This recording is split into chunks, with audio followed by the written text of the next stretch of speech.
नमस्कार, स्वागत तुमचे सगळ्यांचे lives on with Manipal hospitals ह्या कार्यक्रमान.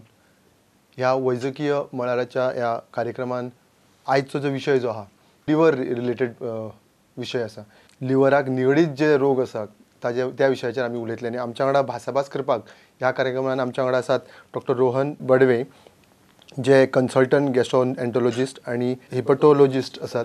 स्वागत सर तुमचे. नमस्कार. तर जसं आम्ही लिव्हरवर जेव्हा बोलतो, सर लिव्हर हा प्रकार जो लिव्हर जो अंश असतो किंवा म्हणजे जो भाग असतो तो इम्पॉर्टन्स त्याचं काय असतं आमच्या शरीरात? सो लिव्हर आपल्या उजव्या बाजूला पोटामध्ये असलेला एक ऑर्गन असतो. तिचं साधारण वेट एक 1.3 kg पर्यंत असतं. तो बेसिकली तो मोर दॅन 500 व्हायटल फंक्शन्स बॉडीमध्ये करत असतो. त्याचं मेन फंक्शन असतं की detoxifier of our body. It is the only organ जो बॉडीमधले येणारे टॉक्सिन डिटॉक्सिफाय करतो. सो जे काही आपण खातो, जेवणातून जे काही आपलं अन्न जातं ते पचल्यानंतर ते सगळं ब्लड सप्लाय थ्रू लिव्हरमध्ये जातं. सो लिव्हर हे जे काही न्यूट्रिएंट्स असतात ते डायजेस्ट करायला हेल्प करतं. जे काही बॅक्टेरिया असतात ते फिल्टर आउट होतात, रिमूव्हल ऑफ बॅक्टेरिया करतं. विविध प्रोटीन्स तयार होतात लिव्हरमध्ये, ज्याचं काम असतं एकतर शरीराची प्रतिकार क्षमता वाढवणं. दुसरं जे क्लॉटिंग फॅक्टर्स म्हणतो आपण, रक्त गोठण्याची जी प्रक्रिया असते त्याचे मोस्ट ऑफ द फॅक्टर्स हे लिव्हरमध्ये तयार होतात. दुसरं बरेचसे जे न्यूट्रिएंट्स असतात लाईक कार्बोहायड्रेट, लिपिड, प्रोटीन्स हे बऱ्यापैकी याचं साठवण्याचं काम लिव्हरमध्ये होतं. त्याच्यानंतर लिव्हरमध्ये बाईल नावाचा एक बाईल म्हणून प्रोड्यूस होतं, जे आपल्याला डायजेशनसाठी खूप उपयोगी असतं. तर लिव्हर हे बाईल सिक्रेट करतं. जे काही एक्सेसिव्ह कोलेस्ट्रॉल असतं तुमच्या बॉडीमध्ये त्याच्यापासून हे बाईल प्रोड्यूस होतं. तर ही सगळी कामं लिव्हरमध्ये होतात. म्हणजे मुळात आम्ही त्याला फिल्टर असं म्हणू शकतो. हां, जसं किडनीला फिल्टर म्हणतात तसंच लिव्हरही एक प्रकारचं फिल्टर आहे. पण लिव्हर हा पहिला ऑर्गन आहे जो तुम्ही जे काही टॉक्सिन्स म्हणा किंवा जे काही अँटीजेन्स म्हणा, जे काही तुम्ही बॉडीमध्ये घेता त्याला पहिल्यांदा फेस करणारा फिल्टर एंट्री फर्स्ट फेस करणारा जो माणूस आहे तो लिव्हर आहे. किडनी फक्त फिल्टरचं काम करते. लिव्हर काही जे वाईट सबस्टन्सेस आत जातात त्यांना तो डिटॉक्सिफाय करतो, म्हणजे न्यूट्रलाइज करतो. किडनी फक्त त्यांना रिमूव्ह करते युरिन थ्रू. सो लिव्हर त्यांना न्यूट्रलाइज करतो बॉडीमध्येच. सो हे समथिंग डिटॉक्सिफायरचं काम करतो. म्हणजे इनिशियली जो लोड बेअर करतो लिव्हर. येस. तर लिव्हर जो प्रकार आहे, म्हणजे जो भाग आहे माणसाचा, एवढ्या इम्पॉर्टन्सचा असल्या कारणामुळे त्याला रिलेटेड असे डिसीज कुठले? सो लिव्हर डिसीजेस वेगवेगळ्या प्रकारचे असतात. एक असतो तो ॲक्यूट व्हायरल हिपॅटायटिस, जो हिपॅटायटिस A-E मुळे होतो. काही वेळा हिपॅटायटिस B मुळे होतो. दुसरा असतो लिव्हर सिरोसिस किंवा क्रोनिक लिव्हर डिसीज जे आपण म्हणतो. तो बराच काळ लिव्हर डॅमेज झाल्यामुळं तो लिव्हर डिसीज होतो. तिसरा असतो काही वेळा वस्क्युलर कॉम्प्लिकेशन्स होतात, म्हणजे लिव्हरला ज्या रक्तवाहिन्या सप्लाय करतात त्या चोकअप झाल्यामुळे लिव्हरला प्रॉब्लेम होतो. लिव्हरचा कॅन्सर होऊ शकतो. काही अनुवंशिक डिसीजेस आहेत लिव्हरमध्ये, जसं की विल्सन्स डिसीज, हिमोक्रोमॅटोसिस. काही डिसीजेस आहेत ज्यात जन्मताच बाळाच्या लिव्हरमध्ये प्रॉब्लेम असतो, त्याच्यामुळे लिव्हर काम करत नाही, ज्याला बिलिअरी ॲट्रेझिया म्हणतात. असे विविध प्रकारचे लिव्हरचे आजार असतात. ठीक आहे सर. एवढे आम्ही जे तुम्ही सांगितले कॅन्सर किंवा बाकीचे हॅपेटायटिस, मला वाटतं की आम्ही आज जो विषय घेऊ तो हॅपेटायटिस, कारण कॉमनली फाउंड असं ज्याला आम्ही कावीळ म्हणतो, हो, ह्या प्रकारावर जर बोलू तर हॅपेटायटिस किंवा कावीळ किती प्रकारचे असतात? सो व्हायरल हिपॅटायटिस हे 4 प्रकारचे असते मेनली, A, B, C आणि E. D हा एक 5वा प्रकार असतो, पण तो खूप दुर्मिळ आहे.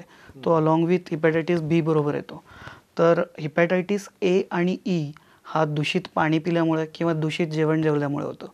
तर तो माणसाच्या, त्याला आम्ही फिको ओरल ट्रान्समिशन म्हणतो.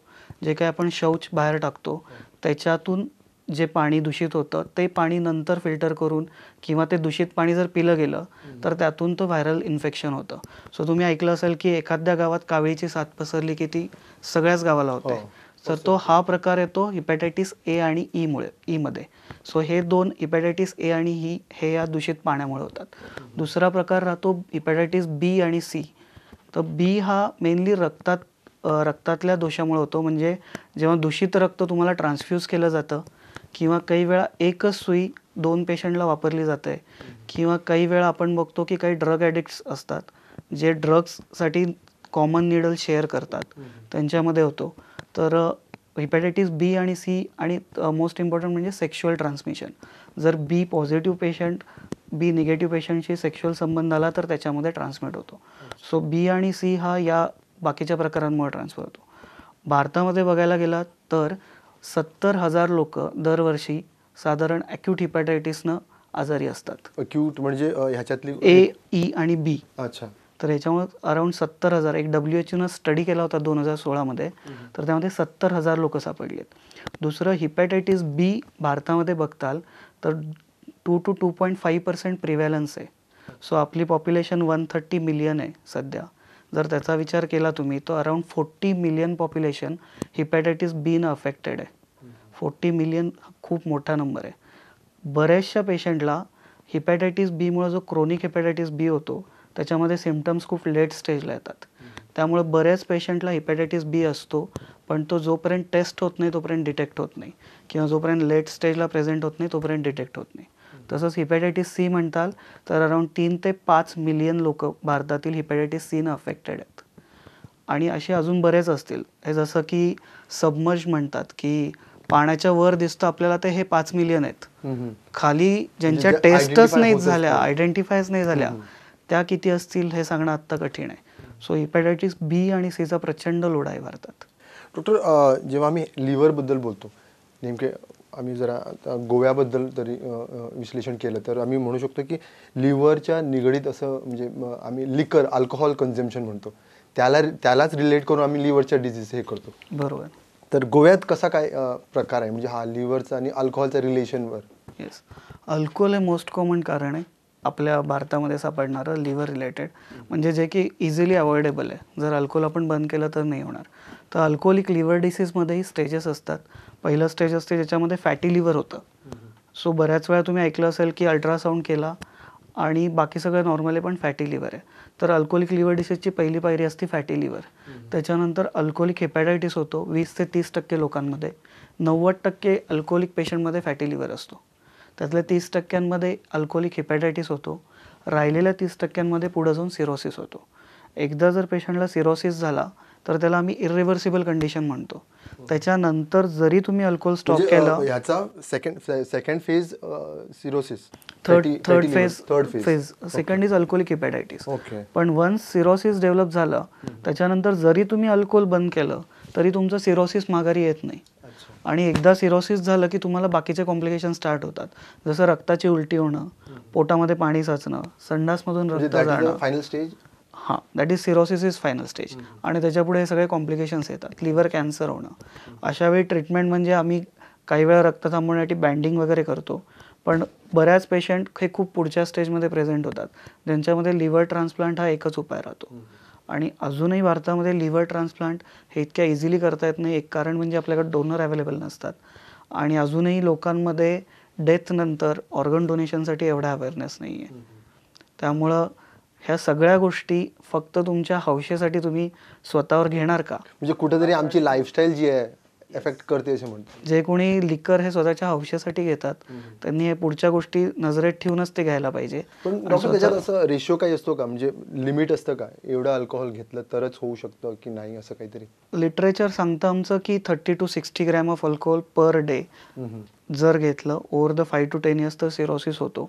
पण आम्ही काही पेशंट बघितले ज्याच्यामध्ये बिंज ड्रिंकिंग करतात, म्हणजे 4 ते 5 दिवस more than 5 drinks per day घेतल्या तर अशा पेशंटमध्ये अल्कोहोलिक हिपॅटायटिस डेव्हलप होतो आणि डाऊन द लाईन त्यांचं फंक्शन रिकवर व्हायला खूप वेळ जातो.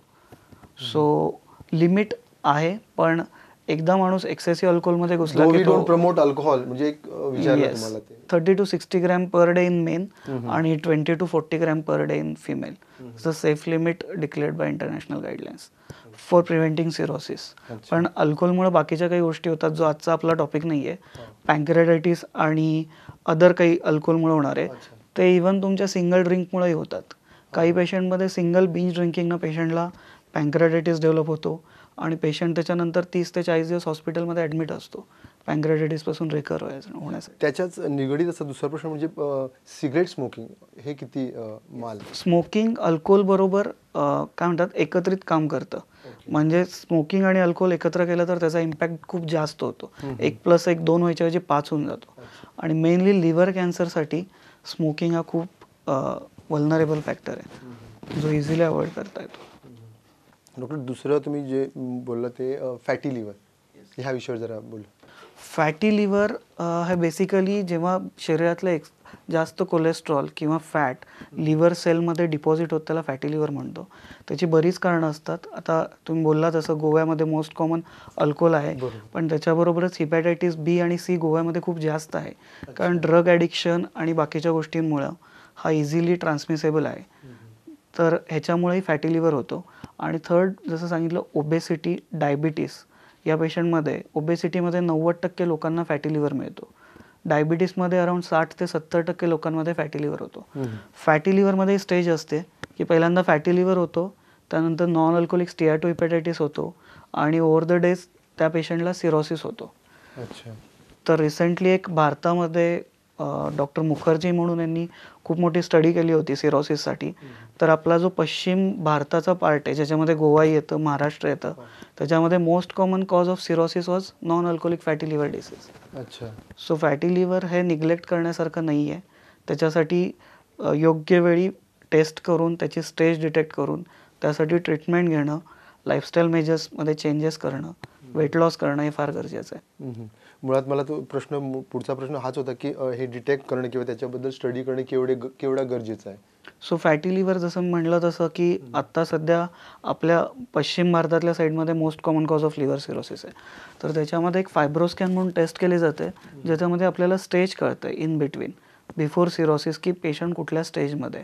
जर तो अबाव F2 स्टेज असेल, ज्याला आम्ही स्टेजमध्ये डिवाईड करतो, तर अशा पेशंटला हाय अलार्मिंग सिम्पटम्स असतात. त्यांना वेट लॉस, फॅटी फूड कमी खाणं, मेनली जंक फूड्स अवॉइड करणं, फ्राईड आयटम्स अवॉइड करणं आणि तुमच्या लाईफस्टाईलमध्ये चेंजेस म्हणजे डेली एक्झरसाईज किमान 15 ते 20 मिनटं. त्याच्यामध्ये तुम्ही 1 तास एक्झरसाईज करायची गरज नाही, 20 मिनटंच करा, पण डेली करा.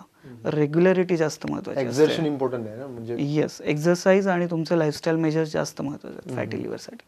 आणि ज्या पेशंटमध्ये ॲडव्हान्स डिसीज असतो, जसं म्हणलं F2च्या पुढं, त्याच्यासाठी काही मेडिसिन्स अवेलेबल आहेत ज्यांनी ते स्टेज रिव्हर्सिबल होते. जोपर्यंत तुम्हाला सिरोसिस डेव्हलप होत नाही तोपर्यंत फॅटी लिव्हर हा रिव्हर्स होऊ शकतो. डॉक्टर आता आम्ही जेव्हा बोलतो फॅटी लिव्हर किंवा जे बेसिक जे ए आणि ई आहे प्रकार, ते डायग्नोज कसे होतात, म्हणजे सिम्पटम्स काही असतात का त्याला? ओके, अक्यूट हिपॅटायटिस जसं मी म्हटलं ए आणि ई, जो पाण्यामुळे आणि एकदा साथ पसरली की म्हणजे सगळ्यांना येस, त्याच्यामध्ये तुम्हाला इनिशियली फिवर येतो, थकवा जाणवायला लागतो, अंग दुखायला लागतं. जसा तुमचा फिवर उतरतो तशी तुम्हाला कावीळ दिसायला लागते, जसं डोळे पिवळे होणं, लघवी जे जाते ते जास्त येल्लो होणं, तर या गोष्टी चालू होतात. जो हिपॅटायटिस बी असतो तो जेव्हा क्रोनिक हिपॅटायटिस बी असतो त्याच्यामध्ये तुम्हाला सिम्पटम्स दिसत नाहीत, जोपर्यंत पेशंटला डिरेक्टली सिरोसिस होत नाही आणि सिरोसिस रिलेटेड कॉम्प्लिकेशन्स येत नाही. काही पेशंट डॉक्टर ते जे डोळे पिवळे होणे किंवा बाकीचे, it is not a gradual process, म्हणजे हे पहिले होतात मग नंतर? हो, म्हणजे काही पॅटर्न्स ठरलेले आहेत. हिपॅटायटिस ए आणि ई मध्ये असंच होतं की पहिल्यांदा ताप येणार पेशंटला, ज्याला मी कॉन्स्टिट्युशनल सिम्पटम्स म्हणतो, अंगदुखी, ताप येणं, थकवा जाणवणं, आणि जसा तुमचा फिवर उतरायला लागतो तसं तुम्हाला कावीळ यायला चालू होते, म्हणजे डोळे पिवळे होणे, लघवी जास्त होणे. तसं हिपॅटायटिस बी मध्ये भेटत नाही. त्यामुळे तुमच्या पॅटर्ननुसार तो डिसीज डायग्नोज केला जातो आणि त्याला प्लस ब्लड टेस्ट हेल्पफुल असतात, ज्याच्यामध्ये आम्हाला डायरेक्ट अँटीबॉडीज मिळतात त्या व्हायरसच्या अगेन्स्ट. पण डॉक्टर काय म्हणजे काय असतं की पूर्वी काय असायचं की आम्ही नाकठं असं काहीतरी प्रेस करून बघायचो, कलर चेंज बघायचो, डोळे बघायचो. इज दॅट प्रॉपर नाही, स्टाईल ऑफ चेकिंग? नाही, नॉट ॲट ऑल. म्हणजे घरगुती आम्ही तेच करतो म्हणून? नाही, म्हणजे डोळे पिवळे होण्यासाठी तुम्हाला डोळ्याच्या वरच्या भागाला बघायला लागतं. सो नॉर्मली आम्ही पेशंटला खाली बघायला सांगतो आणि मग त्यांची वरची पापणी वर घेतो. सो तिथं फर्स्ट डोळा पिवळा होण्याची प्रक्रिया स्टार्ट होते. नॉर्मल इथून जे आम्ही दिसतं तेवढं पिवळं नाही, फर्स्ट वरून स्टार्ट होते, त्याला आम्ही बल्बार कंजंक्टिव्हा म्हणतो. सो फर्स्ट तिथून स्टार्ट होते. दुसरं तुमची लघवी डार्क व्हायला सुरुवात होते, ते तुम्ही नोटीस करू शकता. जर थकवा जाणवत असेल, थोडाफार ताप राहत असेल, जेवणाची शक्ती राहत नसेल, ज्याला आपण लगेच म्हणतो की व्हायरल फिवर असेल, पण त्याच्याबरोबर जर तुम्हाला डोळे पिवळं होणं आणि ही बाकीची लक्षणं असतील तर हिपॅटायटिस असायची शक्यता जास्त असते. पुढचं म्हणजे सिरोसिस बद्दल काहीतरी सांगा. म्हणजे सो सिरोसिस हा क्रोनिक लिव्हर डिसीजमधील एंड स्टेज आहे. तो इरिव्हर्सिबल अशा प्रकारचा आजार आहे, ज्याच्यामध्ये पेशंटला जे काही हिपॅटायटिस बी असेल, सी असेल, ह्याच्यासाठी मेडिसिन्स अवेलेबल आहेत, जसं अँटीव्हायरल ड्रग्ज आहेत. हिपॅटायटिस सी साठी आता क्युरेबल ट्रीटमेंट अवेलेबल आहे. जर तुम्ही 3 ते 4 वर्षापूर्वी विचारलं असतात तर आपल्याकडे फक्त इंजेक्शन्स अवेलेबल होते आणि तेही सगळ्या पेशंटमध्ये आपण देऊ शकत नव्हतो. काही पेशंटमध्ये कॉन्ट्राडिक्शन होते. पण सध्या आपल्याकडं गेल्या 5 वर्षात नवीन औषधं झाली आहेत, निर्माण झाली आहेत, ज्याच्यामुळं विदिन 3 महिन्यामध्ये तुमचा हिपॅटायटिस सी पूर्ण क्युअर होतो. हिपॅटायटिस बी ची गोष्ट करताल तर त्याच्यासाठी नवीन ड्रग्ज आहेत, पण हिपॅटायटिस बी पूर्ण क्युअर होत नाही. पण तुमच्या शरीरामध्ये जे व्हायरसचं प्रमाण असतं ते त्या औषधाने दबलं जातं, पण बी तुमच्याबरोबरच राहतो. पण गोळीनं तो कधीही त्याच्यामुळे होणारा त्रास किंवा कॉम्प्लिकेशन्स येत नाहीत. सो हिपॅटायटिस बी क्युअर होत नाही, पण तो सप्रेस होतो. पण तो रिअकर होतो का, म्हणजे नाही, एकदा पेशंट हिपॅटायटिस बीच्या ट्रीटमेंटवर आला तर मोर दॅन 90% पेशंटला लाईफ लॉंग ट्रीटमेंट घ्यावी लागते. जर तुम्ही ट्रीटमेंट बंद केली तर तो वर येण्याची शक्यता खूप जास्त असते. अल्कोहोलसाठी मी जसं सांगितलं, अल्कोहोल स्टॉप करून कॉम्प्लिकेशन्स प्रिव्हेंट करता येतात. तर हे सगळे ज्या कारणामुळे सिरोसिस होतं त्याच्यासाठीचे ट्रीटमेंट. दुसरी ट्रीटमेंट राहते सिरोसिसचे जे कॉम्प्लिकेशन्स होतात त्याच्यासाठी, जसं की कॅन्सर होऊ शकतो सिरोसिस पेशंटमध्ये, खूप जास्त रिस्क राहते. नॉर्मल पॉप्युलेशनपेक्षा 15 ते 20 पटीनं रिस्क वाढते सिरोसिसमध्ये. तर त्याच्यामध्ये लिव्हर ट्रान्सप्लांट करता येतं, लिव्हर रिसेक्शन करता येतं, काही वेळा ते जाळतात, त्याला मी रेडिओ फ्रिक्वेन्सी ॲब्लेशन म्हणतो, ते करता येतं. काही पेशंटमध्ये रक्ताची उलटी होते, हे दुसऱ्या प्रकारचं कॉम्प्लिकेशन. त्याच्यामध्ये एंडोस्कोपी करून बँडिंग केलं जातं पेशंटला. काही पेशंटमध्ये पोटामध्ये पाणी साठत राहतं, तर त्यासाठी मेडिसिननं काही वेळा ते पाणी कमी केलं जातं, अदरवाईज पोटामध्ये सुई टाकून पाणी काढलं जातं. तर हे फर्टिलिटी आहे ती पर्सेंटेज काय आहे म्हणजे? सो जोपर्यंत पेशंट कम्पेन्सेटेड आहे, कम्पेन्सेटेड म्हणजे ज्याच्यात कॉम्प्लिकेशन्स डेव्हलप नाही झालेत, जसं कावीळ नाही झाली आहे, पोटामध्ये पाणी नाही साठलं किंवा रक्ताची उलटी नाही झाली, अशा पेशंटमध्ये 10 ते 12 वर्ष पेशंटचा लाईफ स्पॅन असतो. जे पेशंट डिकम्पेन्सेट होतात, ज्यांच्या पोटामध्ये पाणी साठायला लागतं किंवा रक्ताची उलटी चालू होती, तर त्यांचा लाईफ स्पॅन हा साधारण 2 वर्षाचा असतो, जोपर्यंत तुम्ही ते ट्रीट करत नाहीत. सो डिकम्पेन्सेटेड सिरोसिसमध्ये जर तुम्ही लिव्हर ट्रान्सप्लांट केलं, नवीन लिव्हर बसवलं, तर पुढच्या 5 वर्षात त्यांची 5 वर्षाची जगण्याची शक्यता 90% जाते. सो सिरोसिसमध्ये हेच फक्त मॉडेलिटीज राहतात एकदा पेशंट डिकम्पेन्सेट झाला की. आता आम्ही जे एवढं बोलतो ह्या विषयावर, म्हणजे डिझीज अशी स्प्रेड आहे म्हणजे you can detect it directly sometimes like. Yes. तर त्याच्यासाठी आमच्या म्हणजे फॅसिलिटीज काय अवेलेबल आहेत गोव्यात तरी? ओके, सो गोव्यामध्ये मणिपाल हॉस्पिटलमध्ये आमच्याकडे लिव्हरसाठी अल्ट्रासाऊंड आहे, फायब्रोस्कॅन सध्या अवेलेबल आहे. त्याच्यानंतर जे काही ब्लड टेस्ट केल्या जातात हिपॅटायटिस बी सी साठी त्या अवेलेबल आहेत. एंडोस्कोपी मेथड्स अवेलेबल आहेत. जसं मी सांगितलं, ब्लिडिंग असेल तर बँडिंग करता येतं, ते अवेलेबल आहे. जसं लिव्हर कॅन्सरला जाळावं लागतं काही वेळा, त्याला मी रेडिओ फ्रिक्वेन्सी ॲब्लेशन म्हणतो किंवा टेस्ट म्हणतो, या गोष्टी अवेलेबल आहेत. लिव्हर रिसेक्शनसुद्धा अवेलेबल आहे. सो बऱ्याच मोडॅलिटीज, ऑलमोस्ट सगळ्या मोडॅलिटीज आपल्या मणिपाल हॉस्पिटलमध्ये अवेलेबल आहेत. डॉक्टर, जेव्हा आम्ही असल्या डिझीजबद्दल बोलतो, आज आम्ही असे बोलू शकतो की लाईफस्टाईल जी आहे म्हणजे घातक कशी झाली आहे, म्हणजे दो वी आर गोईंग फॉरवर्ड, काहीतरी आमचं जे लाईफस्टाईल आहे ती इफेक्ट करते. मग लाईफस्टाईलमध्ये काय काय म्हणजे तुम्हाला वाटतं की बदल व्हायला पाहिजे तसे? सो लिव्हरमध्ये जसं मी सांगितलं, फॅटी लिव्हर फार वाढत चाललं आहे. सो एकमेव कारण आहे की आपलं फूड हॅबिट्स वेस्टर्नाइज व्हायला लागलं आहे. जास्त जंक्स फूड खाणं किंवा जसं बर्गर्स असेल, पिझ्झा असेल, हे जे काही असतं याच्यामध्ये सॅच्युरेटेड फॅट खूप जास्त प्रमाणात असतं. त्याच्यामुळे ओबेसिटी फार जास्त लोकांमध्ये दिसायला लागली. डायबिटीज जास्त प्रमाणात वाढायला लागला आहे. ह्याच्यामुळे ऑलमोस्ट ओबेसिटीच्या 90% लोकांमध्ये फॅटी लिव्हर येतं. डायबिटीजमध्ये 60 ते 70% लोकांमध्ये फॅटी लिव्हर येतं. तर हे वेस्टर्नायझेशन कमी झालं पाहिजे. दुसरं आपण सिम्पल करू शकतो की अल्कोहोल न पिणं, स्मोकिंग थांबवणं. लिव्हर तुम्हाला हेल्दी ठेवण्यासाठी एक्स्ट्रा काही करावं लागत नाही. तुम्ही जे काही हार्मफुल करताय ते फक्त थांबवावं लागतं. त्याच्यासाठी कुठला एक्झरसाइज किंवा टॉनिक घ्यायची गरज नाही आहे. अल्कोहोल न पिणं, स्मोकिंग थांबवणं, जसं मी सांगितलं तसे जंक्स फूड न जास्त खाणं, स्वतःचं वेट आणि हे कंट्रोल ठेवणं आणि एक्झरसाइज करणं, ह्याने तुमचं लिव्हर व्यवस्थित राहू शकतं, नॉर्मल फंक्शन करू शकतं. डाएटबद्दल तुम्ही बोलला, म्हणजे डाएट कुठलं न घेणं ते सांगितलं, मग घेणं कुठलं, म्हणजे लिव्हरसाठी कुठले बरे प्रकार? असं काहीच नाही आहे. लिव्हरमध्ये कुठलं खाणं घेतल्यानं चांगलं राहील. पण काही सिरोटिक पेशंट असतील तर त्याच्यामध्ये आम्ही मीठ कमी खाणं, म्हणजे after the end stage of liver disease, त्याच्यानंतर काही रेस्ट्रिक्शन येतात. पण त्याच्या आधी ज्यांच्यामध्ये नॉर्मल लिव्हर आहे त्यांच्यासाठी कुठलंही फूड रेस्ट्रिक्शन नसतं. फक्त तुम्ही जे इन्सल्ट करताय लिव्हरला, बाहेरून जे टॉक्सिन्स पाठवताय लिव्हरमध्ये, ते तुम्ही जेवढे अवॉइड करताल तेवढं तुमचं लिव्हर हेल्दी राहील. कारण लिव्हर प्रिपेअरच ह्याच्यासाठी झालंय बॉडीमध्ये की तुम्ही जे काही टॉक्सिन देता त्यांना ते डिटॉक्सिफाय करतं. पण तुम्ही जर एवढा लोड टाकताल की त्याची कपॅसिटी संपेल, तर मग लिव्हर स्वतःहून काम करणं कमी होत जाईल. डॉक्टर, लाईफस्टाईल जेव्हा म्हणतो, जेवण खाण किंवा राहणीमानांचा जो आहे, त्याच्याबरोबरच झोप ही किती महत्त्वाची आहे? झोप ही महत्त्वाची असते, कारण त्याच्यामुळे तुमचा बॉडीचा सर्कॅडियन रिदम चालू राहतो. बॉडीचा सर्कॅडियन रिदम चालू राहतो आणि त्याच्याबरोबर मग तुमचे बाकीचे सर्क्युलेशन आणि या गोष्टी व्यवस्थित राहतात. तर झोप ही महत्त्वाची आहे. आणखीन काही म्हणजे असं लिव्हर रिलेटेड असं काही आहे का जे तुम्ही मुद्दामून सांगायला, म्हणजे आमच्या दर्शकांना सांगा? लिव्हर रिलेटेड माझं एकच म्हणणं आहे की जे मेनली पेशंट्स हेपॅटायटिस बी सीचे आहेत ते अजूनही बऱ्याच प्रमाणात अनडिटेक्टेड आहेत. जसं मी सांगितलं की आपल्या भारतातील लोड बीचा अराउंड 40 मिलियन लोक अफेक्टेड आहेत. हा जो ज्या लोकांमध्ये टेस्ट झाली त्या लोकांमध्ये, आणि 4 मिलियन हेपॅटायटिस सीचे लोक अफेक्टेड आहेत. तर बरेच पेशंट हे एंड स्टेजला पोहोचतात जेव्हा त्यांना लिव्हर कॅन्सर झालेला असतो किंवा सिरोसिस झालेला असतो. सो जे कोणी पेशंट किंवा जे कोणी लोकांना हाय रिस्क बिहेवियर म्हणतो आम्ही, किंवा ज्यांच्यामध्ये निडल्स यूज करणं असेल, हेल्थकेअर वर्कर्स असतील, किंवा ज्या लोकांना रिपीटेडली ब्लड ट्रान्सफ्युजन लागतं, काही आजार असतात की ज्याच्यामुळे तुम्हाला दर महिन्याला किंवा दर 2 महिन्याला ब्लड ट्रान्सफ्युजन घ्यावं लागतं, किंवा काही ब्लड डोनर्स असतील, या सर्व पेशंट्समध्ये ह्याचं स्क्रीनिंग झालं पाहिजे. ज्याच्यामुळं आपल्याला अर्ली स्टेजमध्ये हे जे क्युरेबल डिसीज आहेत त्याचं डिटेक्शन होतं आणि त्याला ट्रीटमेंट स्टार्ट करता येतं. दुसरं अल्कोहोल लिव्हर डिसीज, मी रिपीटेडली सांगितलं की अल्कोहोल ही फक्त हौशेसाठी आपण आपलं लिव्हर खराब करणार का, हा ज्याचा त्याने ठरवायचा प्रश्न आहे. आणि स्मोकिंग हे त्याच्याबरोबर 1+1 नाही करत, 1+1 बरोबर 5 करतं. तर ते किती हार्मफुल आहे. Stay away from cigarette alcohol and keep your liver healthy.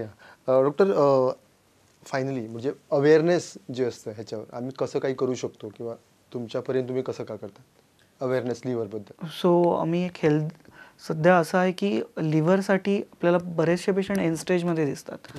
So आम्ही प्रमोट करतो की जे काही पेशंट हाय रिस्क असतील किंवा ज्या काही पेशंटला थोडेफार जरी लक्षणं असतील त्यांनी त्यांचं लिव्हरसाठी चेकअप करून घेतलं पाहिजे.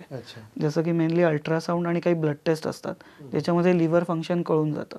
जर आपल्याला अर्ली स्टेजला या गोष्टींनी जर लिव्हरचा आजार आधीच्या स्टेजमध्ये डिटेक्ट झाला तर बऱ्याचशा गोष्टी आपण अवॉइड करू शकतो, जेणेकरून त्या जे कोणी पेशंट असेल त्याचं पुढचं लाईफ सुसह्य होईल. So at least at the age of 40 किंवा त्याच्या आधी जे कोणी हाय रिस्क असतील, जसं कोणी अल्कोहोल खूप जास्त घेत असेल, या लोकांनी स्वतःचं लिव्हर चेकअप करणं फार गरजेचं आहे, जेणेकरून आपल्याला आजार लवकर कळून आपण त्यासाठी पुढच्या गोष्टी चालू करू शकतो. कुठल्याही गोष्टीला अवेअरनेस आणि त्याच्याबद्दलचं ज्ञान घेणं इम्पॉर्टंट असतं. जोपर्यंत आपल्याला त्रास होत नाही तोपर्यंत आपण हेल्दी आहोत, ही मिसकन्सेप्शन इंडियन पॉप्युलेशनमध्ये खूप जास्त आहे, तर ती काढायला पाहिजे. आपल्याला त्रास होत नाही म्हणजे आपण हेल्दी आहोत असं नाही. बेटर अजून एक विषय होता, जे आम्ही एक्सरसाइज जे करतो, लोक करतात, म्हणजे जास्त एक्सरसाइज जे एरोबिक आणि ते केवढं म्हणजे लिव्हर रिलेटेड त्यांनी इफेक्ट होत नाही. पण जसं मी सांगितलं वेट लॉससाठी दोन्ही इक्वल आहेत. तुम्ही जिममध्ये मशीन वर्क करा किंवा तुम्ही कार्डियक एक्सरसाइज करा किंवा तुम्ही जस्ट रनिंग करा, वॉकिंग करा, काही वेट लॉससाठी इक्वली इफेक्टिव्ह आहे सगळं. आणि लिव्हरसाठी वेट लॉस फार महत्त्वाचा असतो ओबेसिटीमध्ये. अदरवाईज लिव्हरसाठी स्पेसिफिक अशी कुठलीही एक्सरसाइज नाही आहे, कारण हा एक प्रकारचा ऑर्गन आहे, त्याच्यामध्ये कुठल्याही प्रकारची एक्सरसाइज नाही आहे. पाणी किती महत्त्वाचं लिव्हरसाठी? मेनली ए आणि ई साठी मी म्हटलं तसं दूषित पाण्यानं हेपॅटायटिस ए आणि ई होतो. इनटेक बद्दल बोलतो. सो पाण्याबाबत म्हणाल तर सार्कॅस्टिकली मी म्हणेन की जे कोणी अल्कोहोल पितात त्यांनी कधीतरी जास्त पाणी पिऊन लिव्हरला सरप्राईज करायला पाहिजे. Okay. How about yoga? Yoga is equally important for all the organs, for whole of your body. कारण ते मी जसं सांगितलं तसं रक्ताभिसरण ते व्यवस्थित करतं. प्रत्येक ऑर्गनला जर ब्लड सप्लाय व्यवस्थित केला, तसं लिव्हरही असेल, तरच ते मॅक्सिमम फंक्शन करू शकतं. तर योगामुळे ही रक्ताभिसरण प्रक्रिया व्यवस्थित चालते. ओके. तर म्हणजे एकंदरीत आम्ही बघू शकतो, तुम्ही जसं आम्हाला सांगितलं इन्फॉर्मेशन, त्याच्याबद्दल मी एवढंच म्हणू शकतो की हायजीन, क्लिनिनेस ठेवा, स्वच्छ पाणी प्यायला पाहिजे, स्वतःबद्दल हा गैरसमज ठेवू नका की तुम्ही हेल्दी आहात म्हणजे तुम्हाला सिम्पटम्स नाहीत म्हणजे तुम्ही पूर्ण हेल्दी आहात. हो. लाईकवाईज अवेअरनेस, म्हणजे एवढे सारे पॉईंट्स लिव्हरबद्दल. मला वाटतं हा विषय पण तेवढा मोठा आहे, फार मोठा आहे. तर ह्या विषय तुम्ही इथं आलात आणि ह्या विषयाबद्दल बहुमूल्य अशी माहिती दिली त्याबद्दल तुम्हाला खरोखर धन्यवाद. थँक्यू. आणि तुमका सगळ्यांक चढान चढ देव बरें करूं. नमस्कार.